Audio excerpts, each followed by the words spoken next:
Okay, so this is going to be like a little one-off video, but I thought it'd be interesting. No script this time, just on my 23andMe. So I'm here on my 23andMe, and particularly I want to focus on the hair loss genetics to see how valid they are.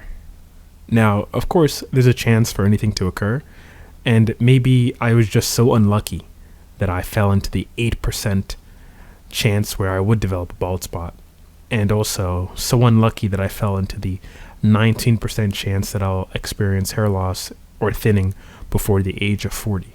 Now, some, I guess, information about my familial background.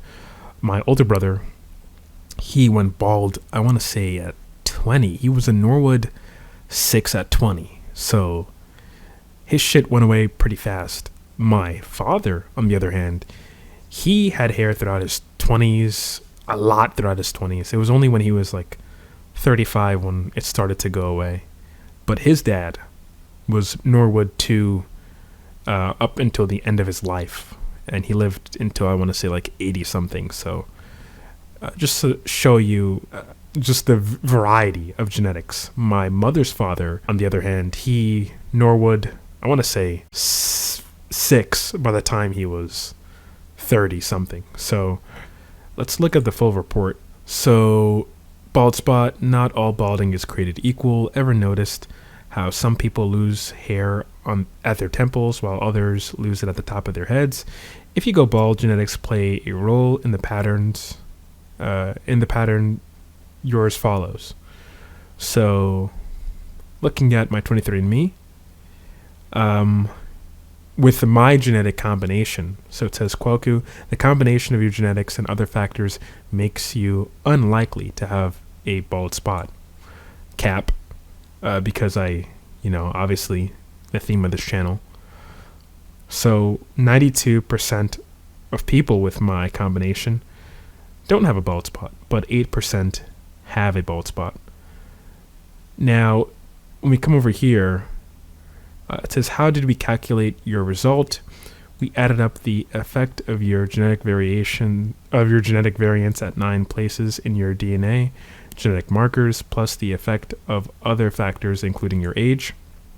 So the total effect of your genetics plus other factors makes it less likely, supposedly less likely. So you can see my chromosomes here. But I'm Sub-Saharan African, right? That's where my genetics mostly comes from. So largely race can play into this as well. So depending on their sample size, if they mostly sampled Caucasians or Asians, or maybe they had a good mix of the races, maybe different races with different genetic combinations can express baldness or the likelihood of balding differently, right? So I guess I would have to find details about how they came to these results, how they correlated the genetic markers to the likelihood of balding. So let me see the results here, or see their data. So overall, this is based on European, data. So the data set created based on customers of the ethnicity European, and they used about 20,000 customers. So that makes sense, to be honest. So maybe that's a reason why it's so off for me, because I am Sub-Saharan African. So I wasn't included, or my haploid group was not included in that particular study. So that's why it may be off for me. There was another thing I wanted to look at real quick. So early hair loss. Wow, I'm 22. And again, it looks like I was unlucky here, because it says, Kwaku, the combination of your genetics and other factors make you unlikely to experience hair loss or thinning before age 40. If only that was true. That's why I'm taking finasteride. It says over here, don't blame your mom. An old myth advises looking at the hairline of your mom's dad to predict the fate of your own, but many different genetic variants from both parents can play a role in hair loss. And this is true. A lot of people just say, look at your mom's dad and that will determine everything. That's not always the case. And you have places like Tressless and other forums on the internet that spout that, I guess you can say, nonsense. But 81% did not experience hair loss or thinning before age 40. These are the people that have my genetic combination, but 19% experience hair loss or thinning before age 40. So it's not to say that I wasn't going to experience it, but I just so happened to fall in the 19% of unlucky individuals that currently is experiencing hair loss before the age of 40. But nothing finasteride or dutasteride can't take care of, right? A little bit of minoxidil here and there too. So how did we calculate your results? We added up the effect of your genetic variants at 19 places in your DNA genetic markers, plus the effect of other factors such as your age, and you can see the markers. Again, let's see what this data set is based on. And again, over here, if you look over here, it said created based on customers of the ethnicity European. Number of customers used to create 30,000, number of markers 19. So I think they're kind of doing a disservice by only focusing on Europeans. This is 23andMe. I'm certain they have plenty of customers from various different ethnic backgrounds, from just crazy genetic combinations.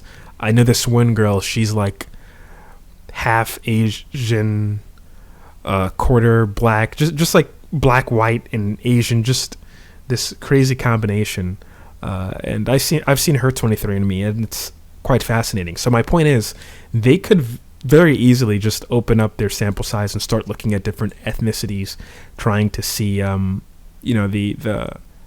hair loss rates between the different genetic combinations.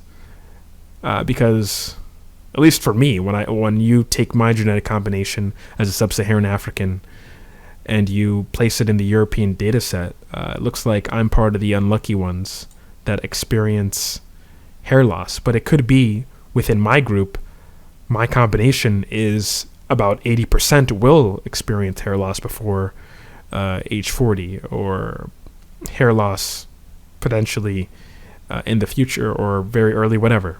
You know what I'm trying to say. So this is a very ad hoc video. I want to look at other things that I thought was interesting. So yeah, bald spot, thinning. Yeah, this is I'm experiencing that. So the back hair, I do have little to no back hair, so that's true. I do have dimples. I think I have detached earlobes. I haven't really looked. I do have dandruff. Yeah, that's true. I have brown eyes, or dark brown eyes, I guess you can say. And what I thought was interesting about eye color, at least growing up, from the elementary school and high school education, biology education, we were always told that eye color was like these two alleles, recessive alleles, lowercase b will give you blue eyes. But really, it's more so, I think, polygenetic, where you can have different variations of color. So it's not always just this one allele thing. But yeah, I do have dark brown eyes. My grandma has kind of bluish eyes. It's kind of weird. Let's see, freckles, 84% chance, few if any freckles. Well, I'm dark skinned, so I don't really notice if I have any freckles or whatever. Let's see, Kwaku, your genetics predict 34% chance of slight wavy hair, 29% of wavy hair, big curls. So I mean, I guess I have 4C hair, so light or dark hair, I have black hair. Skin pigmentation, I have dark skin. I'm also skipping some stuff here and there. Newborn hair, 55% chance you had lots of hair at birth. I did. I was born with hair. And I think that's typical for Sub-Saharan Africans. What else? 55% chance you have a little bit of a unibrow. So I started growing a unibrow when I started using minoxidil. So maybe the hair was already there, but that's when my unibrow started to form. I didn't have that before, especially growing up. I never had a unibrow until as of late. So who knows? Maybe that is the minoxidil dripping from my hair and falling on my face, which is a thing that happens a lot. What else can we look at? That's interesting. What else? Weird and wonderful. Or let's do taste and smell. Weird and wonderful is cool. A fear of heights, less likely than average. Not really afraid of heights. I mean, depends on how high you go up, of course. Fear of public speaking. I don't have a fear of public speaking. Hair thickness, less likely to have thick hair. And that is kind of true. Growing up, my hair was always it felt a bit light compared to others, especially others in my group.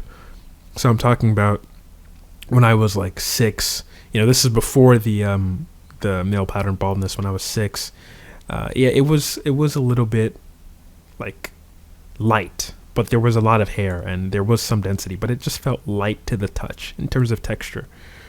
Most likely to experience motion sickness. Yeah, that is true. Photic sneeze reflex. No, I don't really sneeze when I see that. Okay, this is pretty cool. Likely to wake up around 8:46 a.m.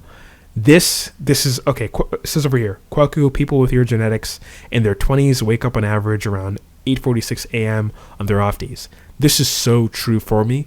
On my off days, I do wake up around 8:20, 8:40s. So yeah, this is definitely true. I want to say this is true. Maybe it's a coincidence, but it's true for me. Mosquito bite frequency, likely bitten more often than others. I don't really know. I do get bit by mosquitoes, but again, I don't really know particularly how often I get bit, or I'm not really asking other people how often they get bit. It's really relative to myself. Flat feet, more likely than average to have flat feet. I don't have flat feet. I think my dad has flat feet though, but I do not have flat feet. So that's kind of cool, for me at least. Let's see. Misophonia, less likely to hate chewing sounds. I do not like chewing sounds. I don't. So that's a thing that it probably got wrong. But I don't like chewing sounds. It's kind of annoying for me.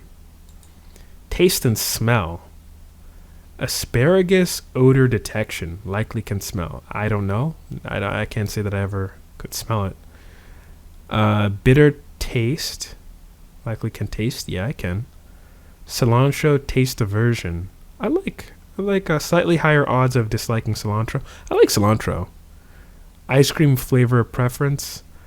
More likely to prefer chocolate over vanilla ice cream. That's false. I like vanilla ice cream a lot. Sweet versus salty. Likely prefer salty. I would say it's pretty even for me. What else did I skip here? Earwax type. Quaku, your genetics predict 93% chance that you have wet, sticky earwax. That's true, I do. TMI, I guess, but that is true. But yeah, I think that's pretty much... okay, over here, Quaku, your genetics predict when it comes to stretch marks, 55% chance you have stretch marks. I mean, I work out a lot, so I did get stretch marks. So I don't know how they like quantify this. Is it like just existing you get stretch marks, or if you work out hard you get stretch marks, or if you lose weight you will get stretch marks? I don't know. It's just a question that I have. But yeah, that's pretty much it. Red hair? What is this? Quaku, your genetics predict 99% chance you do not have red hair. Yeah, I don't. That would be crazy with my phenotype with the red hair. I know some, I guess you can say mixed, like black people. Sounds kind of weird to say out loud, but mixed black people or people who have African ancestry who are mixed. I know some who have like ginger hair and a bit of a light skin, maybe mocha skin tone. So it is pretty jarring to see that. But again, you have these unique combinations in this world of ours. The more people get exposed to each other, the more unique, I guess you can say, phenotypically unique individuals will come about. So yeah, that's pretty much it for this video. Just a one-off quick video that I thought would be interesting to share with you guys, and hopefully I get to see you guys on the next video with something new. Peace out.